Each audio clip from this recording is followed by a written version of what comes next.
llega la hora de la verdad para pensar y analizar las noticias de Colombia y el mundo. La hora de la verdad en la red de Radio Red RCN con Fernando Londoño Hoyos.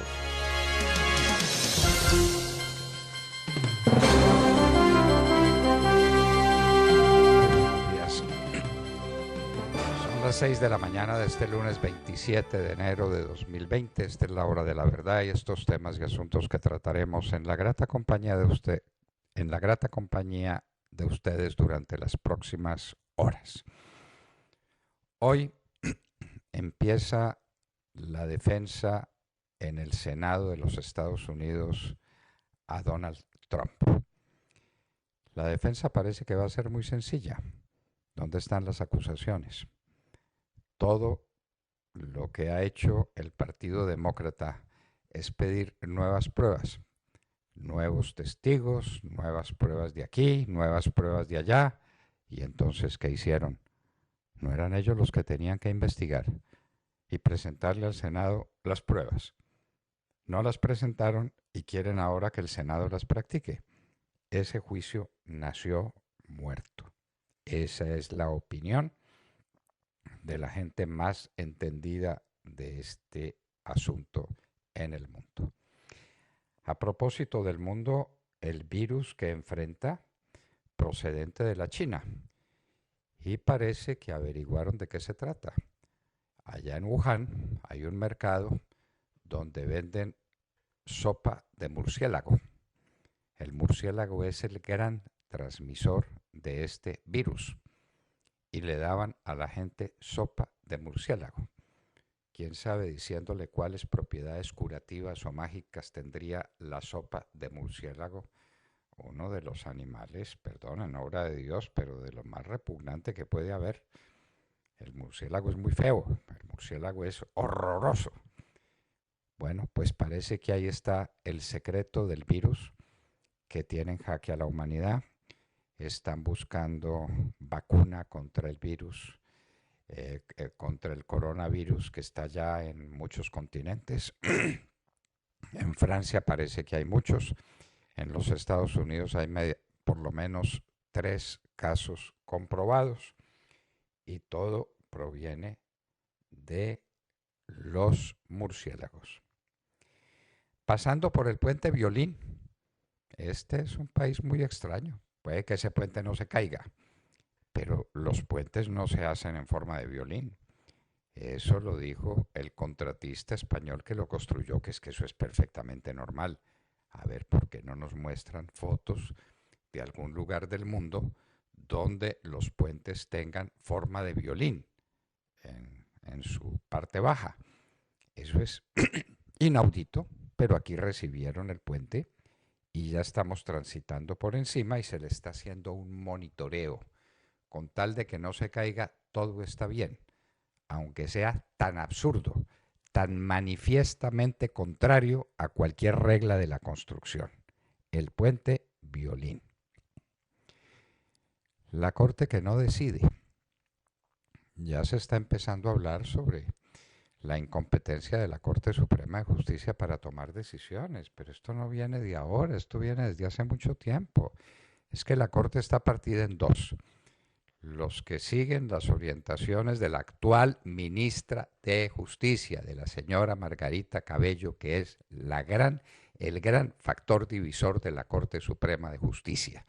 El problema de la Corte viene desde el gobierno, que encabezado en el Ministerio de Justicia por la señora Margarita Cabello, lo único que hace es intrigar para que le nombren sus magistrados amigos y los magistrados amigos de su socio, el señor Edgardo Maya Villazón.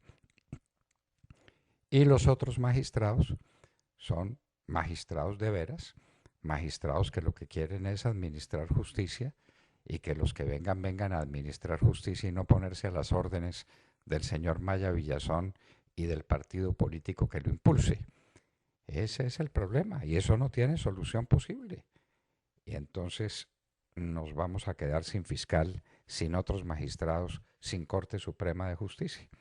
Hasta eso, pues, hasta eso nos regala el gobierno. Y a propósito de la señora Margarita Cabello, ya la gente está hablando con horror de lo que es el hacinamiento en las cárceles colombianas. Eso es contrario a los derechos humanos. Y es que el señor Santos, Juan Manuel Santos, quien ahora parece que se integra al poder, porque ese es un tema que trataremos, el nuevo gobierno va a ser exactamente el mismo de Juan Manuel Santos, con cambio radical, con el partido de la U. Parece que Dilian Francisco Toro está garantizada como ministra de la Salud. La U viene, Roy Barreras, todo, y eso es gobernabilidad. Es decir, mermelada, es decir, el gobierno de Santos. El país votó por Iván Duque creyendo que era un cambio, creyendo que era un viraje, creyendo que era un nuevo país y se va a encontrar con la sorpresa de que es el mismo de Santos. Vaya, vaya, vaya. Pero en todo caso, es todo un reflejo de lo que está ocurriendo y les hablábamos de las cárceles. En 8 años, Santos no construyó un calabozo.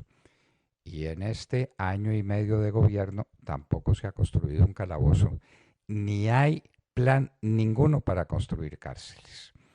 Y la población ha aumentado, la población carcelaria ha aumentado sobremanera. Tenemos las mismas cárceles que dejó Sabas Pretel.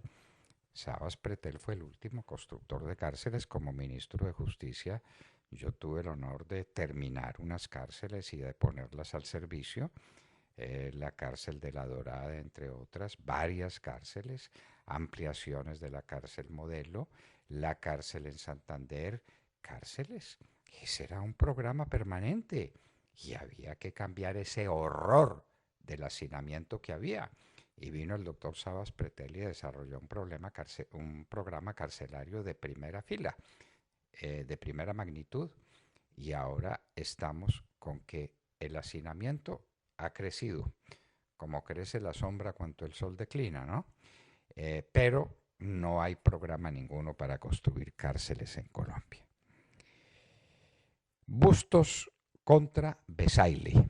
Este sí es un debate para alquilar balcón.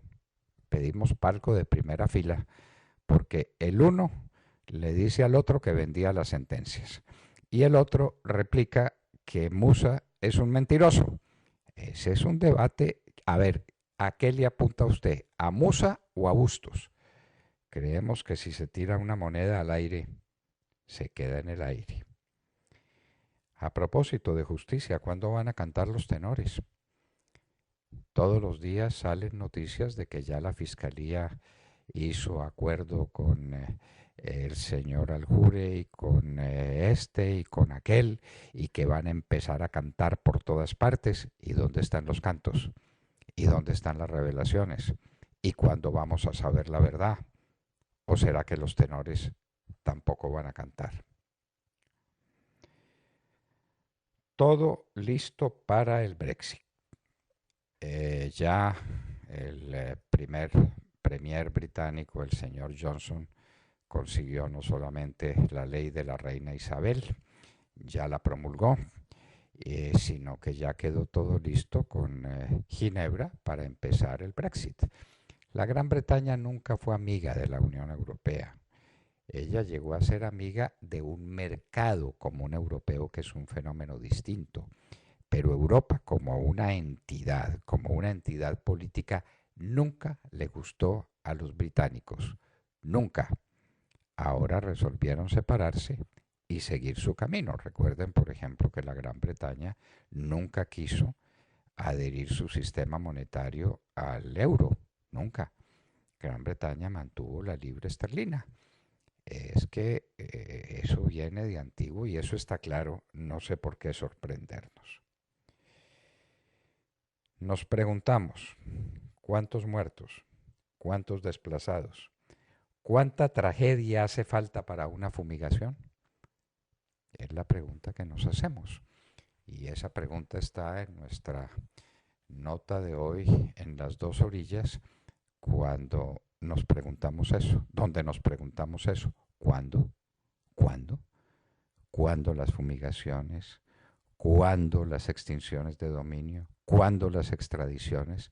¿Cuándo le vamos a hacer frente al narcotráfico? Pero de verdad, esto no es con discursos, porque el narcotráfico está incendiando a Colombia.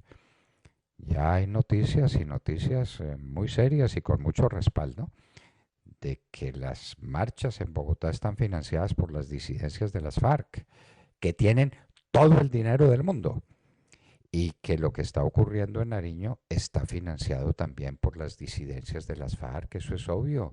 Tienen todo el dinero, tienen el poder, tienen las armas, enfrentadas a un gobierno que está contra la pared y a un ejército que no cumple órdenes porque no sabe qué órdenes recibe. Nadie le da órdenes precisas, ni sabe para dónde va, ni tiene un objetivo. Por Dios, aquí tenemos que hacer un alto en el camino, profundas reflexiones y tomar decisiones que lo sean de veras, no solamente de discursos. Elecciones en Perú. ¿Saben quién ganó las elecciones en Perú ayer? Las ganó la derecha. Algunos lo llaman la centro derecha. La derecha ganó las elecciones en Perú, un país hastiado con la corrupción de la izquierda, hastiado con la manera como se han repartido el gobierno estos militantes de izquierda. Resolvieron apoyar a Vizcarra, quien acabó con el Congreso del Perú. ¿Y saben qué porcentaje de favorabilidad tiene Vizcarra? 77% de favorabilidad. Vizcarra tiene de favorabilidad lo que nuestro presidente tiene de desfavorabilidad. Y todo porque enfrentó el Congreso corrupto. La hermosa oración de Trump pro vida. Aquí no vamos a discutir si Trump es una buena o mala persona, no vamos a discutir si era auténtico o no auténtico defensor de la vida, vamos a hablar de un hecho objetivo, la oración de Trump por la vida del pasado viernes. Es sencillamente de antología, de antología. ¿Quién se la redactó? Ni sabemos, ni nos importa. Pronunció ese discurso y ahí están sus argumentos por la vida, porque la vida humana es sagrada, porque la vida humana es de Dios, porque el destino del hombre es Dios y esa es su grandeza, una grandeza que nos iguala a todos. Esa es la única igualdad entre los seres humanos, que es la igualdad fundamental. Animales racionales que participamos de la ley eterna de Dios a través de nuestra razón y que tenemos un ascendente, el destino que nos lleva a Dios. Una noticia muy triste para el mundo del deporte, muy triste para todos los Estados Unidos, están verdaderamente conmovidos.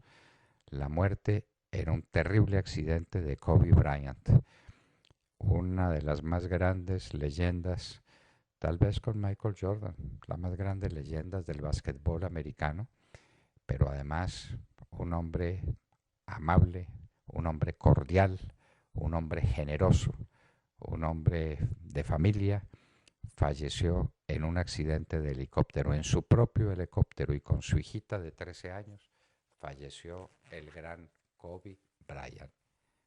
El mundo del deporte y el mundo en general está de luto, ha muerto un grande. Mabel Torres y el INVIMA. Hay un trabajo que le recomendamos de la señora Rueda en El Tiempo que nos da mucho que pensar. Las famosas pócimas o los jarabes o lo que hiciera que promoviera la señora Mabel Torres son una violación de la ley. El INVIMA no lo autoriza. Según la ley vigente, solamente los medicamentos o lo que se venda como medicamento se puede hacer, se puede vender y se puede promover con permiso del INVIMA. Luego esta señora desarrollaba una tarea manifiestamente ilegal. Eso para que lo pensemos bien. Las fuerzas militares sirias lanzan en Idlib, el último bastión de los rebeldes, lo que parece ser la mayor ofensiva militar en la historia de la guerra. Volvamos a Colombia. La izquierda trajo a Vivanco como gran juez en contra del general Nicasio Martínez y le salió el tiro por la culata.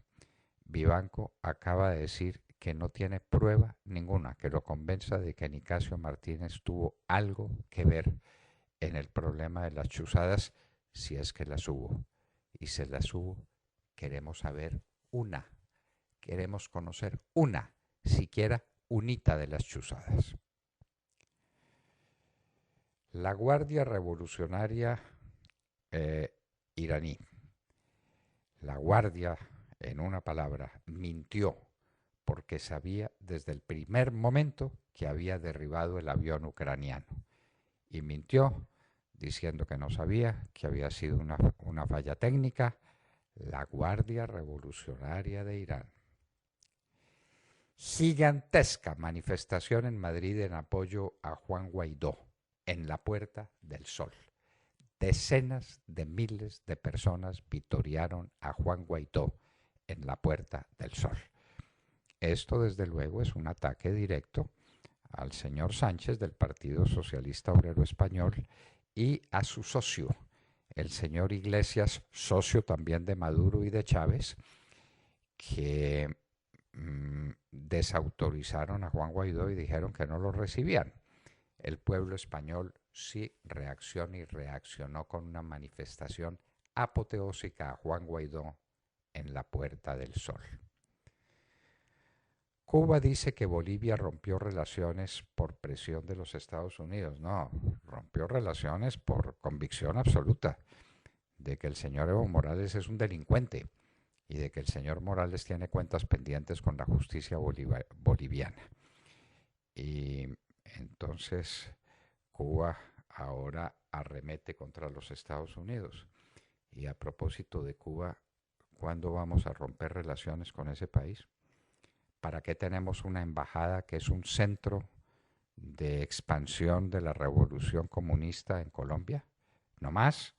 ¿Qué relaciones tenemos con Cuba? ¿Qué relaciones comerciales? ¿De qué nos sirve Cuba? Distinto de convertirse en un foco de perturbación del orden público en Colombia.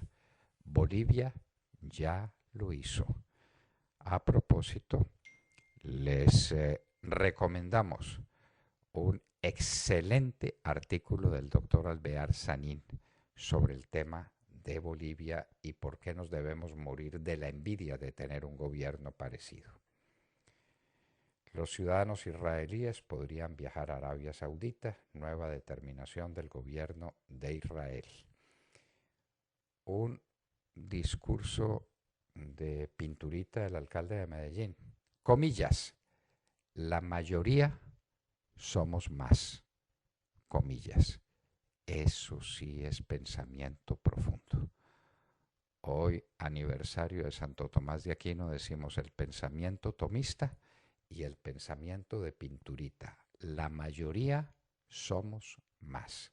De antología. Atacan con cohetes la embajada de los Estados Unidos en Irak. Gigantesca manifestación contra presencia norteamericana en ese país. Los incendios forestales en Colombia. Los incendios forestales van a ser demoledores, desoladores, devastadores. Y uno se pregunta, ¿y con qué los vamos a pagar? ¿Ya tienen listos los baldes? ¿Cuántas veces más tendremos que clamar, quizás en el desierto, porque Colombia haga la inversión más urgente que tiene que hacer?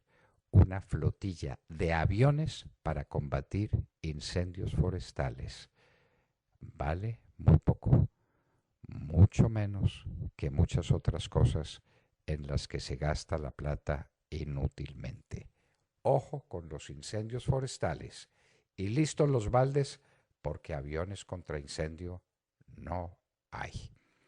Y en Hoy en la Historia recordaremos, porque hoy es el día de aniversario del año 1077, cuando Enrique IV, rey de Alemania, estuvo prácticamente postrado de rodillas a las puertas del castillo de Canossa, ante el Papa Gregorio VII, que se había refugiado en ese castillo, pidiéndole perdón, suplicándole que no lo excomulgara.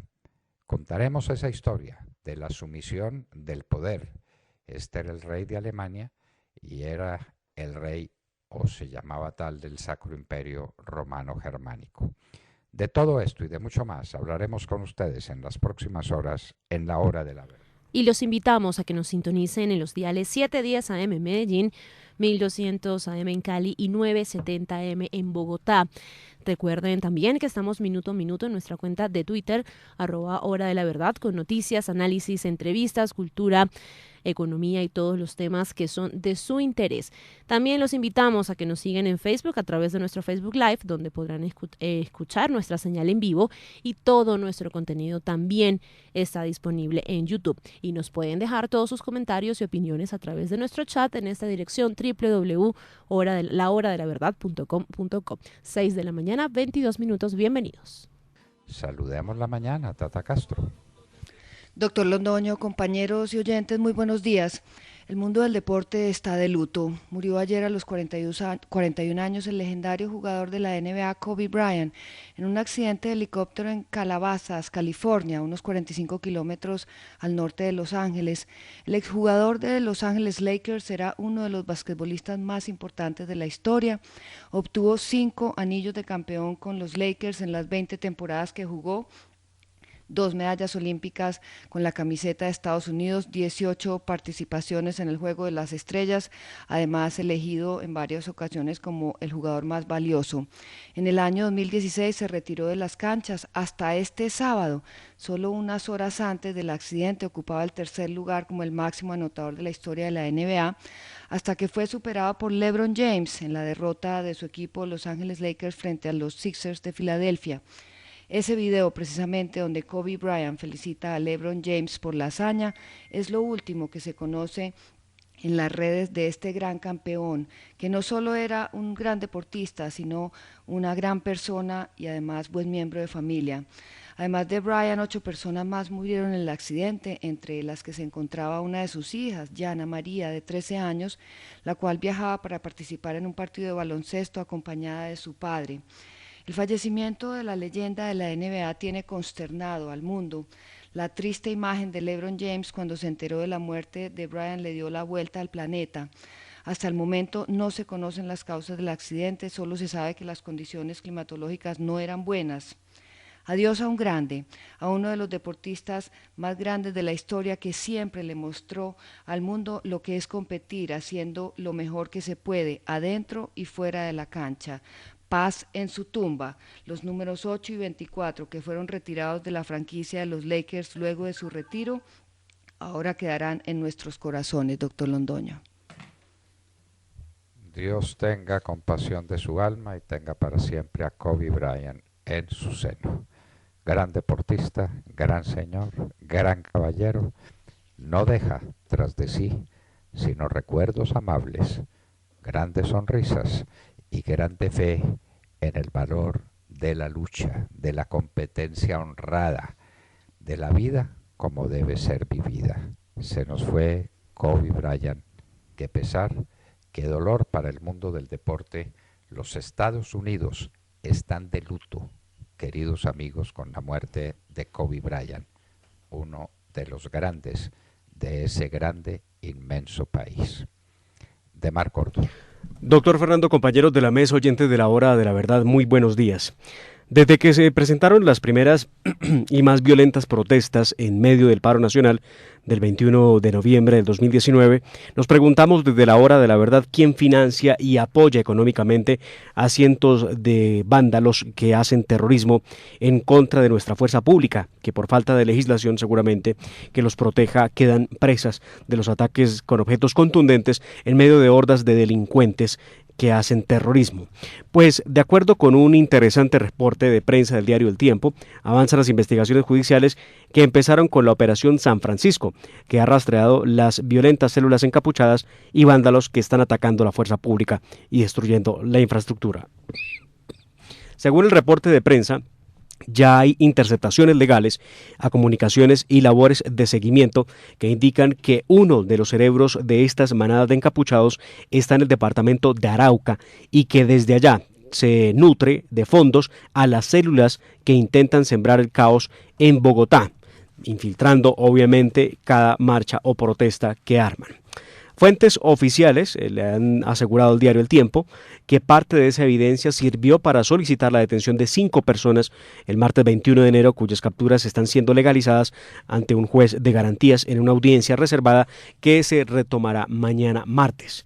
Esta investigación es apoyada por la Unidad de Seguridad Ciudadana de la Fiscalía General, se basa en información suministrada por fuentes humanas y en el rastreo a cuentas bancarias a través de las cuales se estaría pagando el reclutamiento, entrenamiento y puesta en acción de estos grupos terroristas. Fuentes oficiales confirmaron que se le sigue el rastro a la conexión entre esas células que actúan especialmente en Bogotá con las mal llamadas disidencias de las FARC ubicadas en el departamento de Arauca. Hay evidencia de nexos entre los agitadores y las llamadas redes de apoyo al terrorismo. Las autoridades tienen videos de cómo, en plenas movilizaciones, encapuchados recibieron dinero e instrucciones desde varios vehículos. Eso le dijo al diario El Tiempo la primera semana de enero un investigador que lleva el caso. Entre las escuchas legales que se han hecho y que fueron reveladas en la audiencia de legalización de captura de estos sujetos, se logra identificar a un hombre ubicado en Bogotá entregándole lo que sería un parte de resultados sobre los destrozos y daños y ataques a la policía a un sujeto que está ubicado en el departamento de Arauca.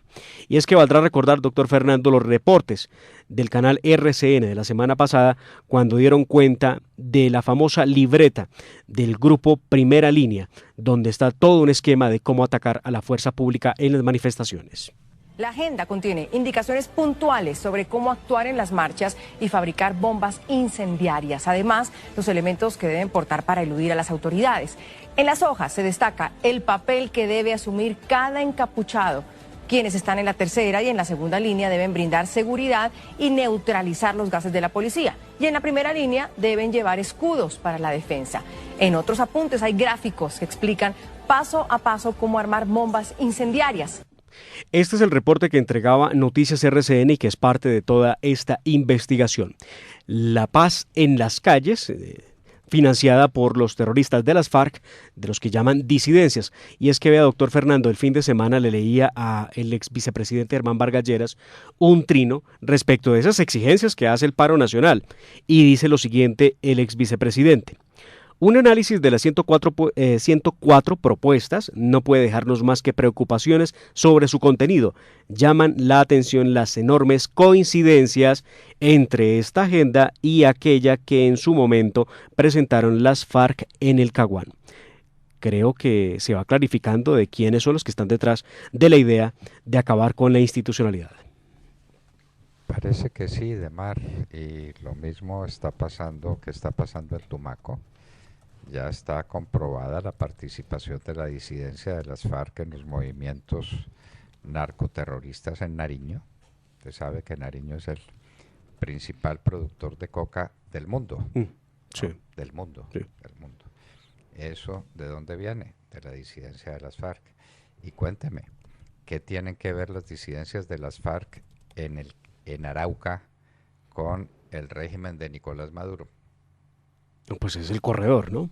Bueno, claro, es el corredor de ellos. Y es el financiador,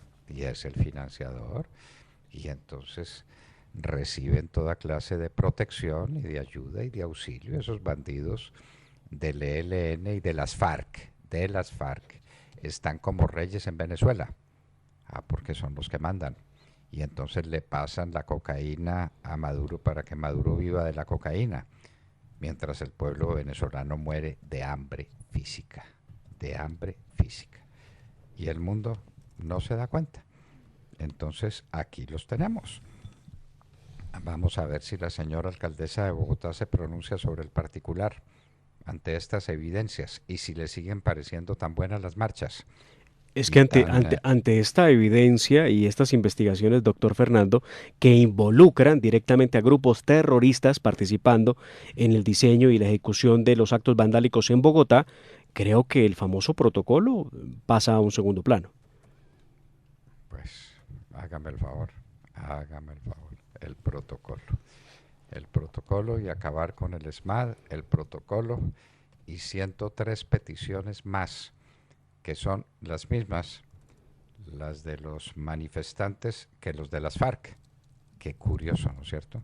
Qué curioso. Lo dijimos desde un principio, dicen no a la fumigación, no al fracking, reestructurar las fuerzas militares, acabar con el SMAT, reformular la policía, la doctrina de las fuerzas militares, cumplir con los acuerdos, cumplirle a las FARC con lo que pactaron en La Habana. O sea, estas son cosas que uno dice no atienden en nada a los que dicen que paran por la salud, por la educación, por el trabajo. No. Que es entregarles el país y entregarles, que se los han entregado de hecho, todo el proyecto de defensa del país contra la cocaína. Eso lo está cumpliendo puntualmente el gobierno. El gobierno, cuando haga la lista de los cumplimientos que le ha hecho a las FARC, diga, y le hemos cumplido entregándole el manejo de la cocaína, es decir, garantizándoles el negocio. Pero es la verdad, es la verdad.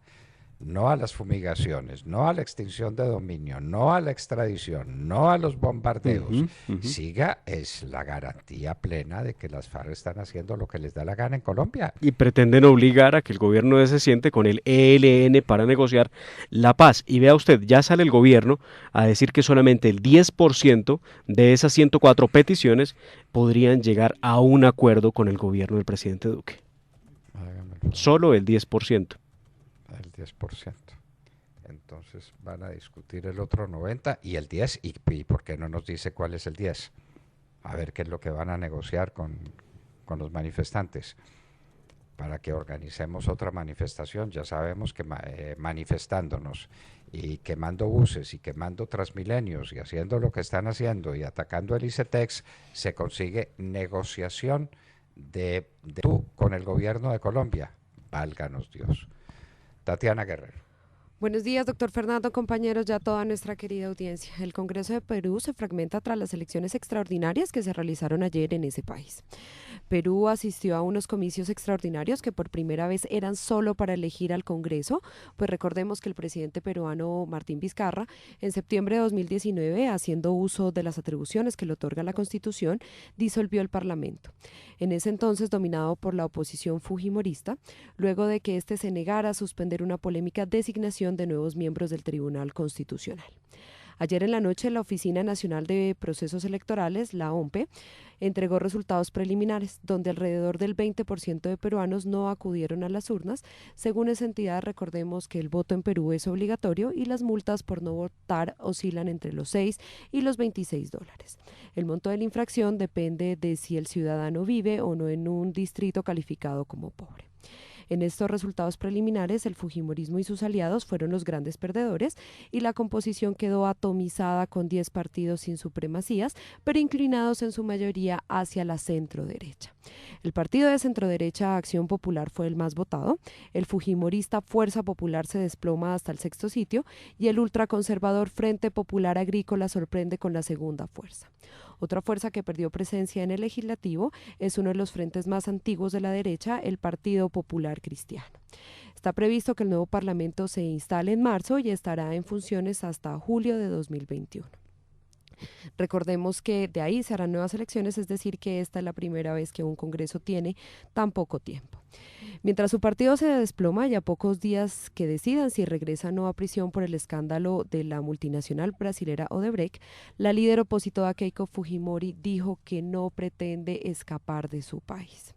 Según los últimos resultados, 24 escaños es lo que tendría la centro-derecha y el partido de Keiko Fujimori quedaría con 12 escaños. Una gran derrota para la líder opositora y bueno, pues el Congreso del Perú que cada vez está más inclinado hacia la centro-derecha.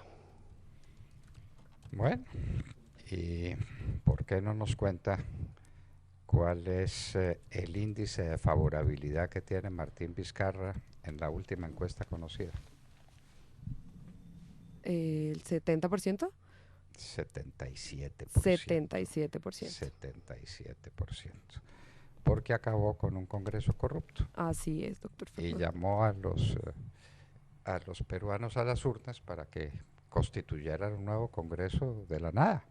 De la nada. Vamos a ver eso cómo funciona. Sin los partidos políticos, los tradicionales se acabaron. Todos los que tenían apoyo político quedaron destruidos, barridos por el pueblo en las urnas.